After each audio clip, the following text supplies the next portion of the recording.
안녕하십니까. 저는 세브란스 병원 심장혈관병원 부정맥센터의 유희태입니다.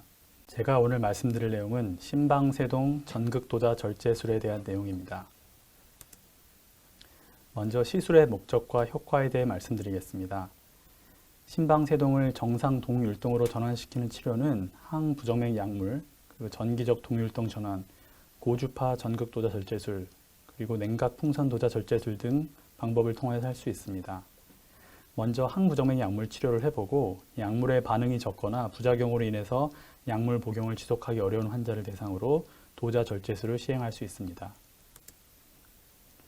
심장 전기 생리학 검사를 통해서 심방세동의 원인이 되는 부위를 찾아내고 카테터를 이용해서 원인이 되는 부위를 고주파 또는 냉각풍선 도자 절제술이라는 특수 시술을 시행하여 제거할 수 있습니다. 즉, 본 시술의 목적은 심방세동의 원인이 되는 부위를 찾아서 전기적으로 고립시키는 것이고, 효과는 약물의 반응이 없거나 약물 부작용이 있는 환자에서 심방세동을 없애거나 줄여주는 것입니다. 시술 과정을 말씀드리겠습니다. 시술은 진정요법 하에서 이루어지며, 진정요법은 마취 통증의학과 의사가 합니다. 국소 마취 후 양쪽의 대퇴 정맥을 통하여 심장의 왼쪽과 오른쪽을 분리하는 벽을 천자한 후 이 천자를 통해 좌심방 내로 카테터를 삽입합니다. 심장 내의 전극도자를 통해서 심장의 전기 신호를 기록하고 전기 자극을 주면서 심방세동이 유발되는 위치를 찾습니다. 전극도자 절제술의 경우에는 심장 CT와 3차원 입체 지도화 시스템을 이용하여 시술을 하며, 냉각풍선 절제술의 경우 엑스레이 및 심장 내 조영술 영상을 통해서 시술을 진행하게 됩니다. 심방세동의 원인이 되는 부분은 주로 좌심방에 있는 4개의 폐정맥입니다.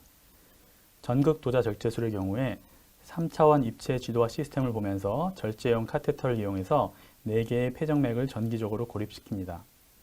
냉각풍선 절제술의 경우에는 풍선을 팽창시켜 폐 정맥의 개구부를 완전히 차단하여 심방과 정맥 사이의 혈액의 흐름을 일시적으로 막은 뒤 액체 냉매를 풍선 안으로 유도하여 냉각풍선과 접촉하고 있는 폐 정맥 개구부의 심장 조직에 상처가 생기면서 더 이상 심방세동을 일으키는 전류를 전파하지 않게 됩니다. 검사와 시술 소요 시간은 고주파 전극도자 절제술의 경우 약 2에서 4시간 정도, 그리고 냉각풍선 절제술의 경우 대략 2시간 전후 정도로 진행하게 되며 환자분의 상태에 따라 더 오래 걸리는 경우도 있습니다. 발생 가능한 합병증에 대해 말씀드리겠습니다. 수술 부위의 혈종이나 동정맥류, 동맥류, 멍 등의 합병증은 대개 시간이 지나면서 저절로 흡수되어 큰 문제를 일으키는 경우는 없으나, 동맥의 경우에 출혈량이 많아서 때로는 수혈을 하거나 동정맥류나 동맥류가 발생하면 수술적인 치료가 드물게 필요할 수 있습니다. 그리고 혈심낭, 기흉 및 심장 압전이 1에서 4% 정도 발생할 수 있습니다.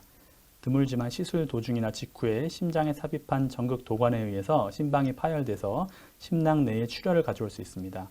이 심한 경우에는 심장을 눌러서 심장의 운동을 방해할 수 있는데, 이를 심장 압전이라 하며, 이 경우에는 응급으로 관을 넣어 출혈을 밖으로 빼주거나 드물게는 응급수술이 필요할 수도 있습니다. 그리고 심장을 둘러싼 막에 염증이 발생하는 심남령의 발생 가능성이 있습니다. 뇌경색은 0.1에서 0.4% 정도 발생 가능성이 있고, 카테터가 좌심방으로 진입하여 전극도자 절제술이 진행되기 때문에 혈전이 생겨 떨어져 나가면 뇌혈관을 막아 뇌경색을 일으킬 수 있습니다. 이를 방지하기 위해서 워낙 시술 중 항응고제를 투여하게 되며 시술을 하지만, 그럼에도 불구하고 드물게 뇌경색이 발생할 수 있고, 이 경우에는 신경과와 협의하에 혈전 용해제 투여 또는 뇌혈관 중재술 등의 치료를 시행하게 됩니다. 그리고 매우 드물지만 폐 정맥과 좌심방의 연결 부위가 주요 시술 부위이므로 드물게 폐 정맥 협착증이 발생할 수 있습니다. 이 정도가 매우 심하면 기침이나 호흡곤란, 흉통, 객혈, 폐렴 등이 발생할 수 있는데, 협착이 매우 심하면 풍선 확장술 등의 추가 치료를 고려할 수 있지만, 이런 경우는 흔히 일어나는 경우는 아니게 되겠습니다. 그리고 1% 미만에서 기흉이나 혈용이 발생할 수 있습니다.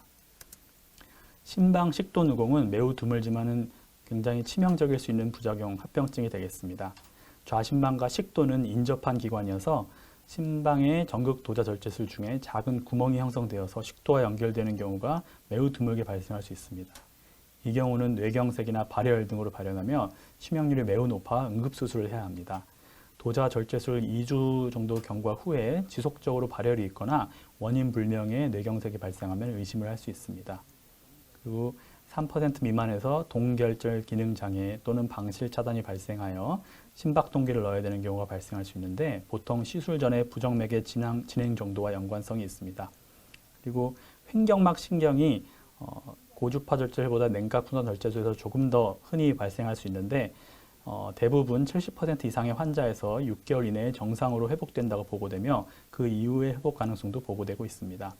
전반적인 통계상 주요한 합병증 발생률은 4에서 5% 정도이며 사망률은 0.4% 정도로 보고되고 있습니다.